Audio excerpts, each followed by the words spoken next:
जय हिंद दोस्तों। आज की वीडियो में हम देखेंगे इंडियन कॉन्स्टिट्यूशन के फर्स्ट यूनिट में आपको क्या क्या पढ़ना है और फर्स्ट यूनिट के बारे में बताएंगे भी कि क्या क्या पढ़ना है आपको। इसी वीडियो में मैं आपको एक लेक्चर जो है आज की इस वीडियो में मैं कवर करूंगा।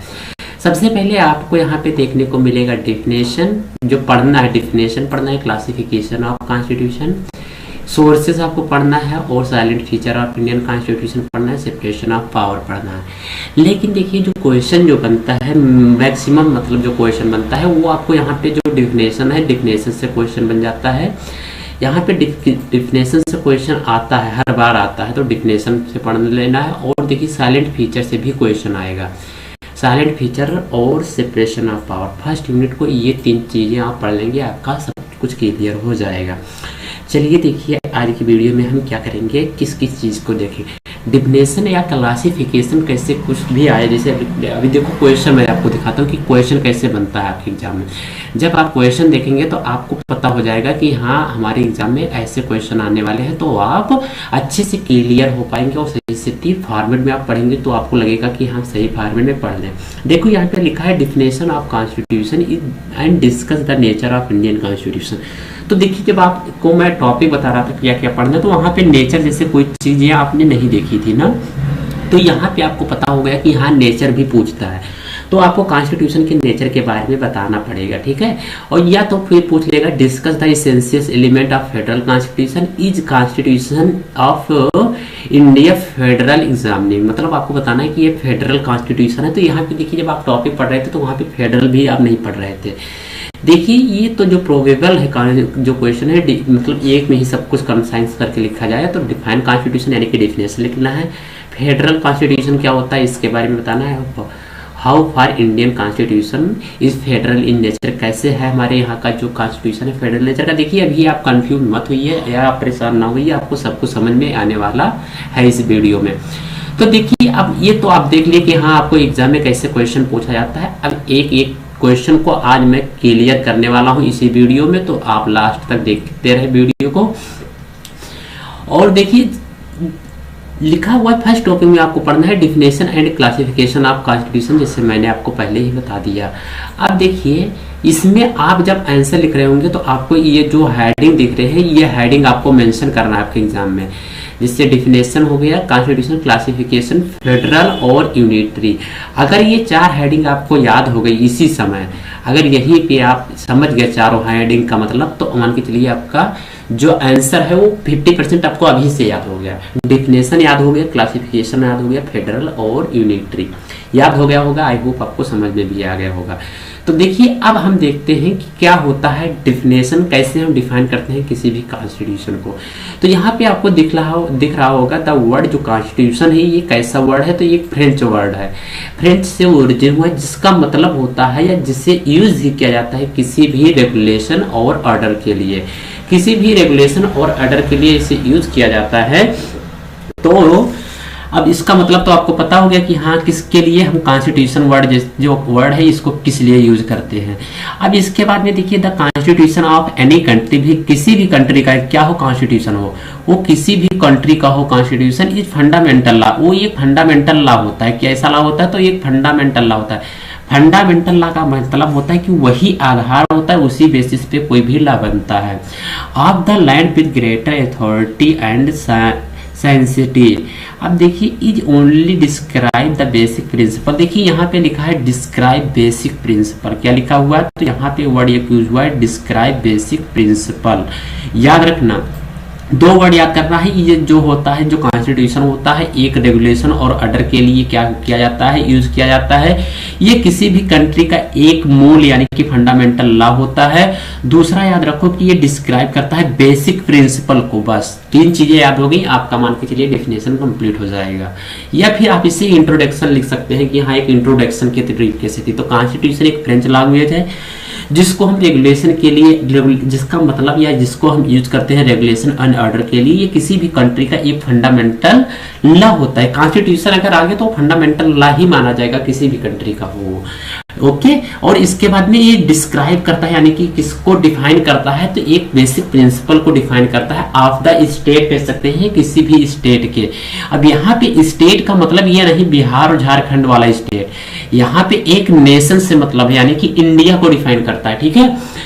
The structure and process of governance and the fundamental rights. देखिए यहाँ पे अब एक वर्ड और अच्छा यूज हुआ है, गवर्नेंस, मतलब जो गवर्न करता है, जैसे गवर्नेंस मतलब होता है कोई चीज जो चलाती है। अब क्या चीज, तो फंडामेंटल राइट्स हो जाएंगे और ऑफ सिटीजन्स, मतलब आपको यहाँ पे फंडामेंटल राइट्स के बारे में बता रहा है। फंडामेंटल राइट्स का मतलब समझिए, तो फंडामेंटल राइट्स का मतलब यही है जो आपके यहाँ के मूल अधिकार होते हैं उसके बारे में बात कर रहा है।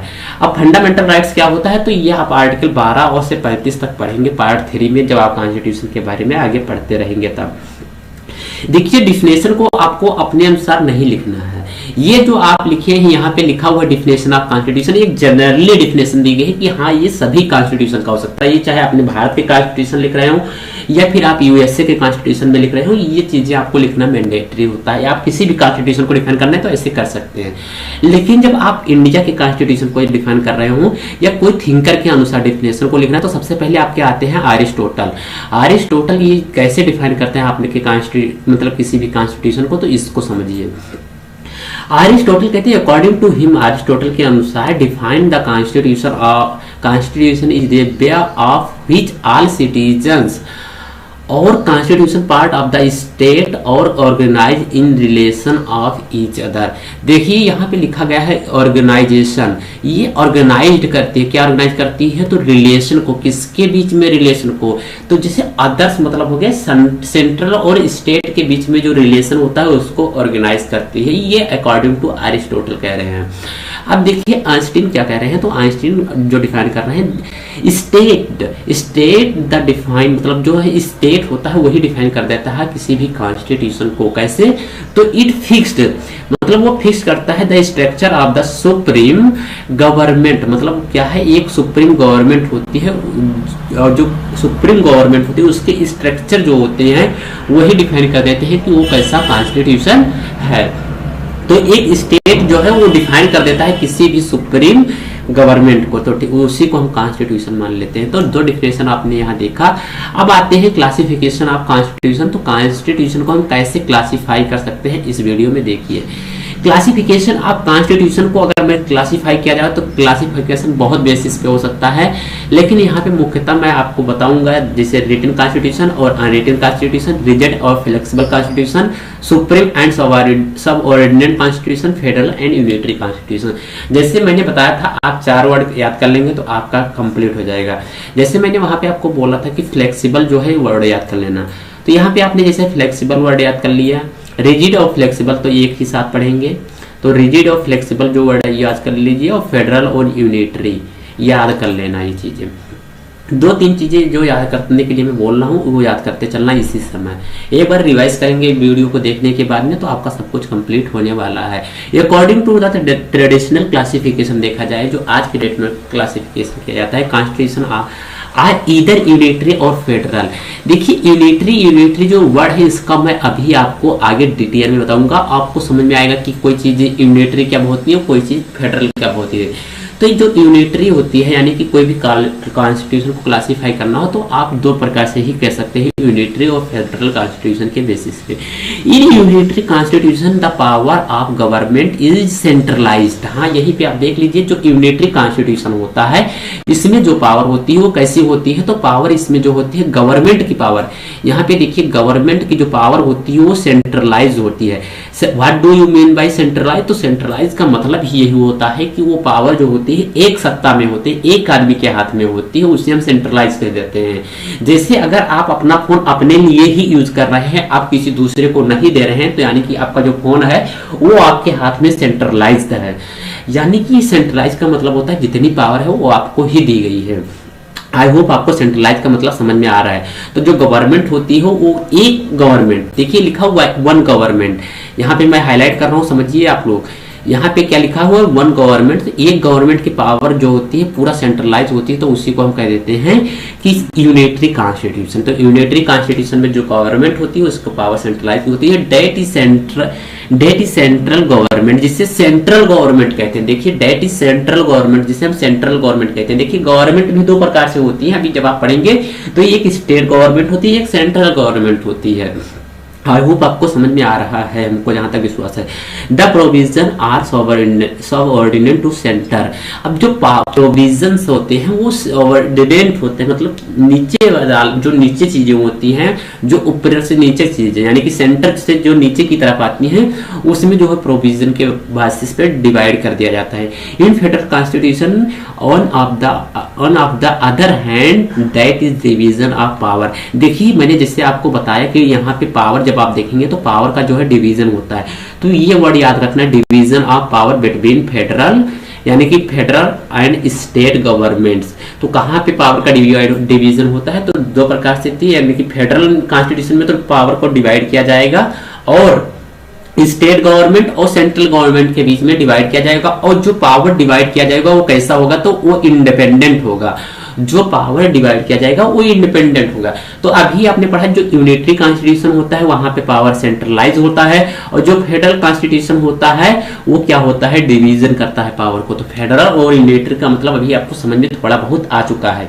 और जो पावर दोनों होती है वो इंडिपेंडेंट होती है, यानी कि मैं आपको पावर दे रहा हूं तो ये इसका मतलब ये नहीं कि जो मैं कहूंगा वही करोगे, आप इतना इंडिपेंडेंट है कि आप जो मन करेगा वो करेंगे। पावर केवल मैंने दे दी है, आप पावर देने के बाद में मैं हट सकता हूं वहां से। आई होप इतना आपको अच्छे से समझ में आया। देखिए फेडरल कॉन्स्टिट्यूशन के इसेंशियल्स को देखते हैं कि कोई भी कॉन्स्टिट्यूशन कब फेडरल होगा और कोई भी कॉन्स्टिट्यूशन कब यूनिटरी होगा, इसके बारे में देखिए। फेडरल कॉन्स्टिट्यूशन को आप देख ही लीजिए कि एक बेसिक प्रिंसिपल होता है फेडरलिज्म का। एक ऐसा फीचर होता है, तो एक बेसिक फीचर होता है किसका, तो फेडरलिज्म का एक ही बेसिक फीचर्स होता है इस डिवीजन ऑफ पावर, जो पावर को बताता है डिवीजन के बारे में। किसके बारे में बताता है, तो वो डिवीजन ऑफ पावर के बारे में बताता है। द सेंटर एंड स्टेट, और जो पावर डिवाइड होगा वो सेंटर और स्टेट के बीच में होगा। आर नॉट सॉवर्डिनेट, मतलब सॉवर्डिनेट मतलब डिस्ट्रिक्ट लेवल पे पावर को डिवाइड नहीं किया जाता है, बट कोऑर्डिनेट होता है विद ईच अदर, मतलब एक दूसरे से कोऑर्डिनेट होते हैं, एक दूसरे से जुड़े होते हैं। दे वर्क इंडिपेंडेंटली, मतलब जो काम होगा, देखिए इनका जो काम होगा इंडिपेंडेंटली होगा, यानी किसी भी प्रकार की छेड़खानी नहीं की जाएगी। आप बड़े हो तो अपना काम करो, जो छोटा है उसके काम में कोई इंटरफेरेंस नहीं करेंगे, ये आपका फेडरल कॉन्स्टिट्यूशन कहता है। आई होप आपको इतना समझ में आ चुका है। अब देखिए कोई भी इसेंशियल्स यानी कि फेडरल कॉन्स्टिट्यूशन कब हम कहेंगे, अभी मैं आपको चेक करके ही बताऊंगा कि आपके इंडियन कॉन्स्टिट्यूशन कैसा है, फेडरल है या यूनिटरी है, इसके बारे में आपको समझ में आएगा। देखिए इसेंशियस कैरेक्टरिस्टिक्स या इसेंशियस एलिमेंट कह सकते हैं, जो आप कहना चाहे वो कह सकते हैं। तो essentials characteristics of federal constitution, federal constitution की क्या है कैरेक्टरिस्टिक्स, तो इसके बारे में मैं डिटेल में आपको बता रहा हूं। देखिए there various characteristics which are essentials for a constitution to be termed as a federal constitution, मतलब ये जो टर्म यूज किए गए हैं 6 टर्म हैं, इसको हम कहते हैं फेडरल कॉन्स्टिट्यूशन। ये चीजें आपको याद करनी पड़ेंगी, वो भी याद नहीं करने पड़ेंगी, यहीं पे मैं याद कराऊंगा, आपके अभी दिमाग में सेट कर दूंगा ऐसे कि आपको कभी भूले भी नहीं भूल पाएंगे, कभी जिंदगी में नहीं भूलेंगे।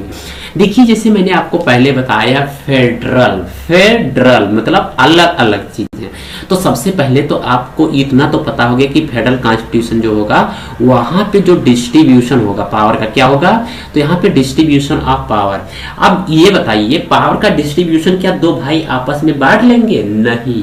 आपके यहाँ पे देखा जाए तो इंडिया कितने पार्ट में डिवाइड है, तो इंडिया 2 पार्ट में डिवाइड है, एक सेंट्रल एक स्टेट। अब स्टेट में उत्तर प्रदेश बिहार झारखंड किसी भी स्टेट में आप रहते हो उसको मान सकते हैं, एक स्टेट। और एक आप जानते हैं प्राइम मिनिस्टर वाला पोस्ट जो होता है उसे सेंट्रल चीजें कहते हैं, यानी कि जो प्राइम मिनिस्टर हो जाएगा उसे सेंट्रल कह देंगे। जैसे सुप्रीम कोर्ट की मैं बात करूं तो इस सेंट्रल लेवल पे आ जाएगा। आप अपने जिस राज्य में रहते हैं उसके कोड को देखिए, हाई कोर्ट इसे कहते हैं, तो उसे स्टेट कहते हैं। आई होप आपको पता हो गया। अब देखिए डिस्ट्रीब्यूशन ऑफ पावर मतलब ये नहीं कि गवर्नमेंट की ही पावर होगी। देखिए हाई कोर्ट और सुप्रीम कोर्ट की भी पावर को क्या किया जाता है, अलग अलग किया जाता है, इसी बेसिस पे कि हमारे यहाँ का जो कॉन्स्टिट्यूशन है वो फेडरल कॉन्स्टिट्यूशन है। तो जो हमारे यहाँ पे पावर है वो दो भागों में डिवाइड होगी, सेंट्रल और स्टेट। यहाँ पे जो यूनियन वर्ड यूज हुआ है इसका मतलब ये गलत वर्ड नहीं यूज हुआ है। यहाँ पे यूनियन भी आप लिख सकते हैं, सेंट्रल और या सेंट्रल भी लिख सकते हैं, कोई दिक्कत की बात नहीं है। जो मन करे वो लिखिए, आप फुल इंडिपेंडेंस हैं क्योंकि आपके बीच में भी पावर डिवाइड किया गया। तो सबसे पहले पावर का डिवीजन होगा। अब जब पावर डिवीजन होगा तब उसमें क्या होगा, जो सुपरमेसी होगा, सुपरमेसी ऑफ कॉन्स्टिट्यूशन होना जरूरी होगा। क्योंकि सुपरमेसी अगर नहीं होगा, कॉन्स्टिट्यूशन ही तो आपका बोल रहा है कि पावर का डिवाइड होगा, होना जरूरी है। अगर वो सुप्रीम नहीं होगा तो कौन कहना मानेगा, तो इसीलिए सुप्रीम होना कॉन्स्टिट्यूशन का जरूरी है।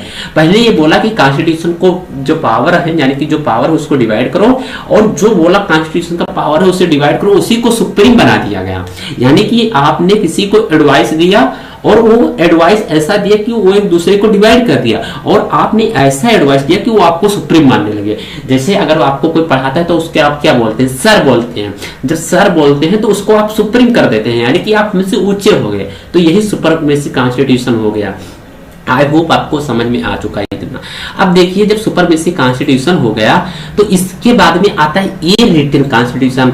अब भाई अगर मैं आपको ओरली तरीके से सब कुछ बता रहा हूं, अगर बात पड़ेगी जब सुप्रीम कोर्ट आप जाएंगे तो आप कहेंगे कि बताइए आपने बोला, हाँ मैं मान लिया। अब भाई किसको किसको पावर अच्छी नहीं लगती, तो वो बोलेगा कहाँ बताए थे, कुछ लिखित दीजिए प्रूफ। तो इसीलिए रिटन कॉन्स्टिट्यूशन का होना जरूरी है। तो अपने भारत का कॉन्स्टिट्यूशन जो है वो रिटन कॉन्स्टिट्यूशन है, तो इसमें कोई दिक्कत नहीं है। अब रिजिड क्या होता है और फ्लेक्सिबल क्या होता है। देखिए जो यहाँ पे कॉन्स्टिट्यूशन है, अगर कोई फेडरल कॉन्स्टिट्यूशन तभी कहा जाएगा जब वहां पे रिजिड अमेंडमेंट प्रोसेस होगा। अब आपको रिजिड का मतलब समझ में आ रहा है। देखिए कैसा प्रोसेस होगा, तो रिजिड अमेंडमेंट प्रोसेस होगा। यानी कि रिजिड अमेंडमेंट प्रोसेस का मतलब यही होता है जो कॉन्स्टिट्यूशन में अमेंडमेंट किया जाए तो वो रिजिड हो। रिजिड का मतलब होता है इतनी आसानी से चेंजेस न किया जा सके। अब क्या अपने इंडियन कॉन्स्टिट्यूशन जो है वो रिजिड है, अभी मैं आपको बताऊंगा। कोई भी ये समझ लीजिए रिजिड का मतलब होता है जिसमें अमेंडमेंट करना आसान नहीं होता है, उसे हम रिजिड कॉन्स्टिट्यूशन कहते हैं। तो पहला डिस्ट्रीब्यूशन ऑफ पावर, दूसरा सुपरमेसी, और तीसरा रिटन, और चौथा रिजिड। ये चार वर्ड आपको कंप्लीट हो चुके होंगे। अब इसके बाद में जब चार वर्ड ये कंप्लीट हो गए तो पांचवें वर्ड पर हम आते हैं और आपका वो भी वर्ड कंप्लीट करेंगे। अब देखिए ये जो रिजिड है, पावर का डिवीजन कर दिए हैं, सुपरमेसी हो गया, इसको कौन चेक करेगा, तो एक इंडिपेंडेंट जुडिशरी होनी चाहिए। कि अगर आप जुडिशरी बोल दे कि भाई जो कॉन्स्टिट्यूशन है वो पावर का डिवीजन सही किया है तो वो सही माना जाएगा। जो गवर्नमेंट होगी वो उनके ऊपर कोई प्रकार किसी भी प्रकार का हस्तक्षेप नहीं करेंगे। तो एक इंडिपेंडेंट जुडिशरी होना जरूरी है, और बाई कैमरल लेजिस्लेशन होना जरूरी है। बाई कैमरल लेजिस्लेशन मतलब क्या होता है कि जो कानून बनाने की पावर हो वो बाई कैमरल होनी चाहिए, यानी कि इसमें भी पावर को डिवीजन होना जरूरी है। तो ये जो 6 चीजें इंग्रेडिएंट्स दी हैं इनको याद कर लेना। सबसे पहले पावर का डिस्ट्रीब्यूशन होना चाहिए, और वो कौन बता रहा हो, सुप्रीम कॉन्स्टिट्यूशन, सुपरमेसी कॉन्स्टिट्यूशन होना चाहिए किसी भी इंडिया में। देखिए अभी चेक किया जाए कि इंडिया का कॉन्स्टिट्यूशन क्या फेडरल कॉन्स्टिट्यूशन है। जब आप वाइवा में देने जाएंगे तो वहां पे पूछा जाएगा कि बताइए भारत के कॉन्स्टिट्यूशन जो है वो कैसा कॉन्स्टिट्यूशन है, कैसे नेचर का है या कैसे कॉन्स्टिट्यूशन है। तो वहीं पे आप बोलेंगे कि इंडिया का देखिए फेडरल कॉन्स्टिट्यूशन है। तो कहेंगे आप फेडरल किस बेसिस पर बोल रहे हैं, तो बोलेंगे कि यहाँ पे जो कॉन्स्टिट्यूशन है उसमें पावर को डिवीजन किया गया है, यानी कि एक स्टेट गवर्नमेंट और एक सेंट्रल गवर्नमेंट, दो प्रकार की गवर्नमेंट होती है। और जो कॉन्स्टिट्यूशन वो सुप्रीम भी है। कोई भी अगर लॉ बनता है या कोई भी कानून जो बनता है तो उस कॉन्स्टिट्यूशन के अनुसार ही बनता है। अगर वो कॉन्स्टिट्यूशन का हनन करती है, कॉन्स्टिट्यूशन के अगेंस्ट होती है, उस लॉ को वाइड डिक्लेयर कर दिया जाता है। अब देखिए इंडियन कॉन्स्टिट्यूशन जो है वो रिटन कॉन्स्टिट्यूशन भी है। और रिजिड अमेंडमेंट प्रोसेस की मैं बात करूं तो कॉन्स्टिट्यूशन में कुछ ऐसे प्रोविजन है जो रिजिड अमेंडमेंट है। जैसे अभी मैं बात करूं कि क्या कॉन्स्टिट्यूशन के प्रियम्बल में जो वर्ड्स लिखे हैं वो सॉवरन, सोशलिस्ट, सेकुलर, डेमोक्रेटिक, क्या इसे हटाया जा सकता है, तो आप बोलेंगे नहीं हटाया जा सकता है। एक प्रकार से रिजिड हो गया, नहीं हो गया। क्या कॉन्स्टिट्यूशन के फंडामेंटल राइट्स में जो राइट टू इक्वालिटी आर्टिकल 14 बात करता है उसको हटाया जा सकता है, नहीं हटाया जा सकता है। क्या उसमें अमेंडमेंट किया जा सकता है? नहीं किया जा सकता है, उसमें सुधार नहीं किया जा सकता है। यानी कि सुधार किया जा सकता है लेकिन रिजिड है, आसानी से नहीं किया जा सकता है। तो ये रिजिड प्रोसेस भी है यहाँ पे। अब इंडिपेंडेंट जुडिशरी क्या है? यस, इंडिपेंडेंट जुडिशरी भी यहाँ पे है। क्या बताइए, कोर्ट का कोई कहना मानता है या नहीं मानता? तो मानता है, चाहे वो प्रधानमंत्री हो, चाहे प्रेसिडेंट हो, चाहे जो हो, उनको कहना मानना पड़ेगा। सुप्रीम कॉन्स्टिट्यूशन का मैं बात कर रहा हूँ, अगर सुप्रीम कोर्ट की मैं बात करूँ तो कोई कहना नहीं मानेगा। तो यहाँ पे आपकी जो कोर्ट होती है वो भी मतलब एक तरीके से क्या होती है, एक तरीके से सुपरमेसी यानी कि इंडिपेंडेंट होती है। तो यही चीजें जो मैंने आपको इतना समझाया है इतनी देर से, वो आपको नीचे यहाँ पे देखने को सब कुछ मिलेगा। तो ये आप पढ़ेंगे तो आपको ये समझ में आ जाएगा।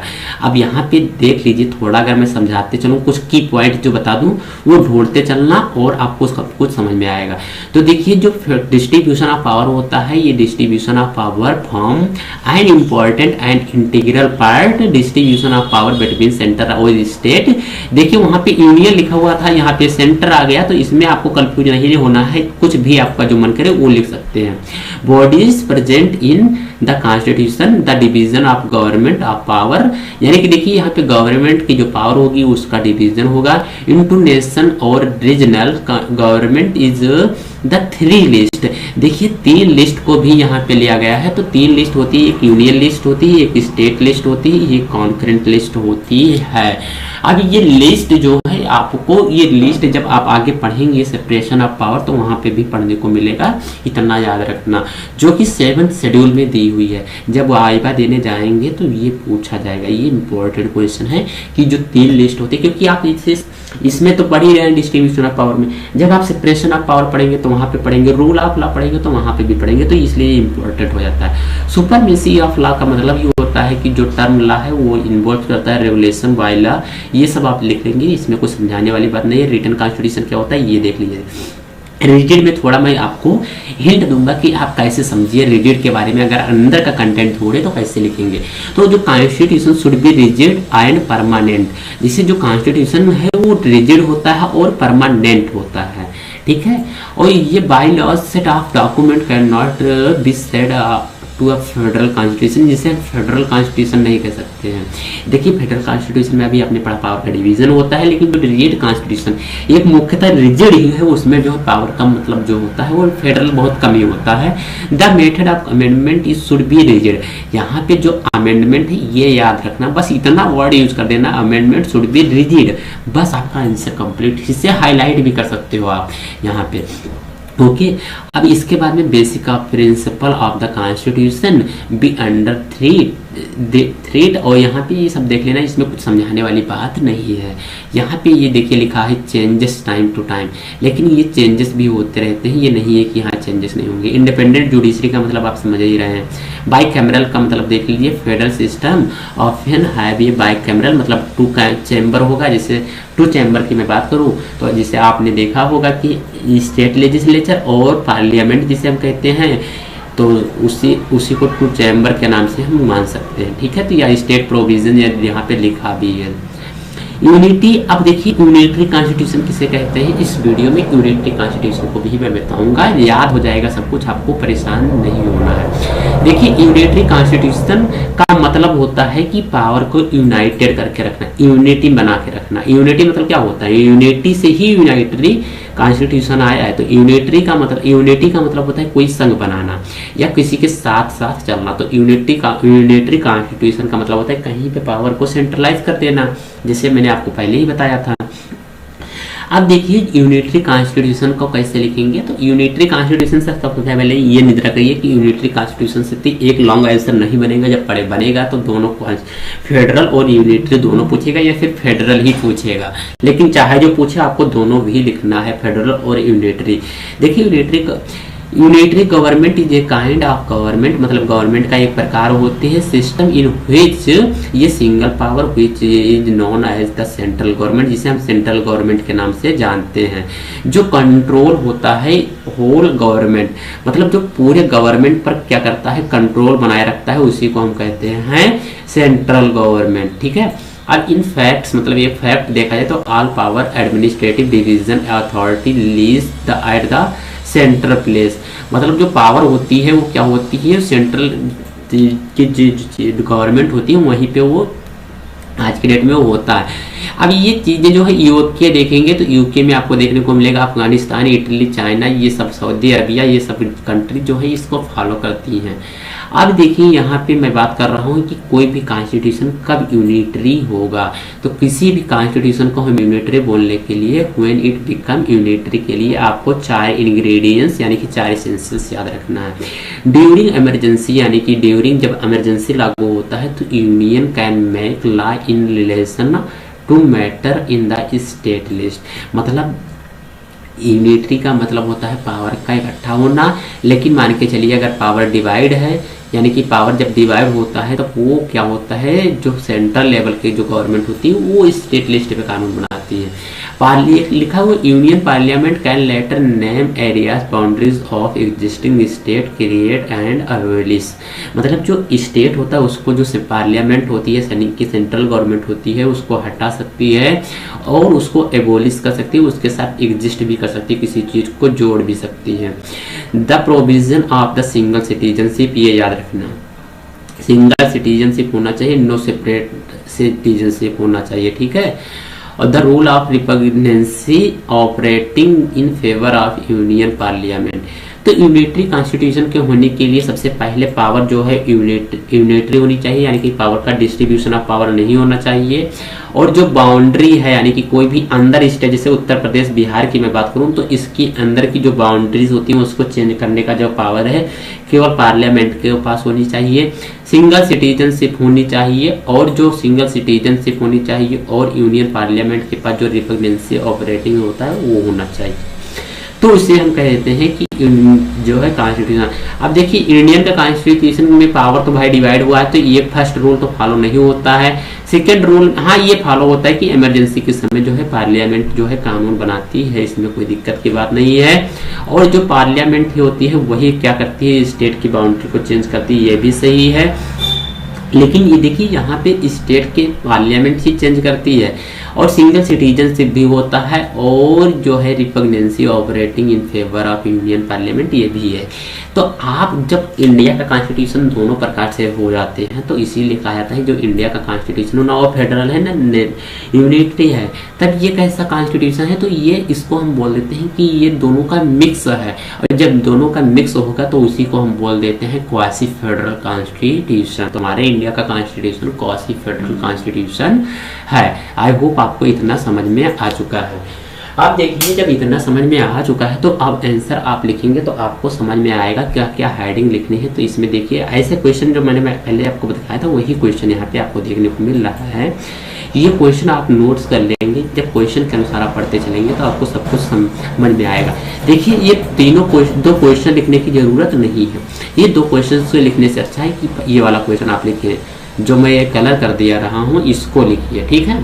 जब आप इसे लिख लेंगे तो इसमें आपकी सारी चीज़ें आ जाएंगी जो जो अभी आपने पढ़ा, जैसे डिफिनेशन ऑफ कॉन्स्टिट्यूशन, और उसके बाद में आप लिखेंगे डिफिनेशन के बाद में कि डिफिनेशन ऑफ कॉन्स्टिट्यूशन के बाद में आप यहाँ पे देखने को मिलेगा कि कैसे फेडरल कॉन्स्टिट्यूशन होता है, और फेडरल कॉन्स्टिट्यूशन के बाद में आप देखेंगे कि इंडिया कॉन्स्टिट्यूशन का जो फेडरल नेचर है वो कैसे होगा, एसेंशियल 6 चीज़ें जिससे मैंने आपको बताया, और circumstances it become unitary constitution, कब यूनिटरी कॉन्स्टिट्यूशन बन जाता है। तो ये सारी चीज़ें जो मैं आपको पढ़ाया हूँ इसको आप करेंगे। आई होप हमको विश्वास है अच्छे से कि आप अपने जो चीज़ें मैं बता रहा हूँ उसको कर लेंगे। कल के टॉपिक में मैं बता देता हूँ कि कल की वीडियो में जब मैं आपको वीडियो डालूंगा तो उसमें सोर्सेस ऑफ कॉन्स्टिट्यूशन के बारे में पढ़ाऊंगा, और सोर्सेस से भी शॉर्ट आंसर बनता है। तो इसमें आप परेशान नहीं होना है कि आपको पूरे सोर्सेस रटने के लिए बैठ जाएं। देखिए जब शॉर्ट आंसर बनना है तो इसको कोई फायदा नहीं रटने से, बट रट लेना जो में है मैं बता दूंगा। इसके बाद में कल की ही वीडियो में मैं आपको बताऊंगा कि इंडिया कॉन्स्टिट्यूशन का जो सोर्सेस है वो कहाँ से लिया गया, उसके बाद में साइलेंट फीचर के बारे में। देखिए सोर्सेस और साइलेंट फीचर मिक्स करके हो सकता है एक लॉन्ग आंसर बना दिया जाए, तो इसीलिए दोनों को नस्तनाबूद करेंगे, कुछ हम छोड़ेंगे नहीं, आपको परेशान नहीं होना है। तो ये देखिए जब सेकंड क्वेश्चन को मैं डिस्कस करूं कि हाँ सेकंड क्वेश्चन कैसे आपका एग्जाम में बनेगा, तो देख लीजिए एक बार सेकंड क्वेश्चन कैसे बनता है। जब आपको आइडिया रहेगा तो आपका इंटरेस्ट आएगा, आप वीडियो ढूंढना चाहेंगे कि हाँ वो वीडियो कहाँ गई। इसीलिए देखिए जब पढ़ने में इंटरेस्ट आने लगता है तो जो बच्चे कहते हैं कि सर हाँ जब मैं पढ़ने बैठता हूँ तो मुझे नींद आती, तो ये सब प्रॉब्लम उसकी दूर हो जाती है। इसीलिए इंटरेस्ट जगाइए। देखिए डिस्कस लिखा है क्या लिखा है, discuss the silent feature of Indian constitution, और इसमें बाद में साइलेंट फीचर के बारे में ही इसमें पूछा गया। अभी तक इसमें जो है वो नहीं पूछा गया है कि कोई भी कॉन्स्टिट्यूशन कब वो होगा, मतलब सोर्सेज ऑफ कॉन्स्टिट्यूशन के बारे में अभी नहीं आया है। लेकिन जब मैं पेपर दे रहा था तो उसमें मतलब सोर्सेज के बारे में पूछा था, थोड़ा बहुत सोर्सेज के बारे में पूछा था, तो इसलिए मैं सोर्सेज को भी इस पीडीएफ में डाल दिया हूँ। कैसे सोर्सेज में आएगा क्वेश्चन, तो ये देखिए, what the various source of Indian constitution, तो ये क्वेश्चन आ सकता है लखनऊ यूनिवर्सिटी के जो प्रीवियस क्वेश्चन है 2014 और 17 में आया है। तो अभी ये देखिए जो है ये क्वेश्चन कब बना है, तो इसको मैं देखूँ, ये बना है 14 और 24 में। अब फर्स्ट क्वेश्चन पे मैं आऊँ तो फर्स्ट क्वेश्चन आपको दिखा रहा हूँ कि कब ये क्वेश्चन बना है। एक मिनट, ज़्यादा आगे आगे देखिए, इसमें जो है ये 2024 में आया, 23 में आया, और जो प्रीवियस चीज़ें उसमें नहीं दिया गया है, इसलिए ये इम्पोर्टेंट है, इसको पढ़ लेना। ओके, वीडियो को करते हैं अंत, मिलते हैं अगली वीडियो में, तब तक के लिए जय हिंद, जय भारत, थैंक यू। कमेंट करके ज़रूर बताना कि वीडियो हमारी आपको कैसे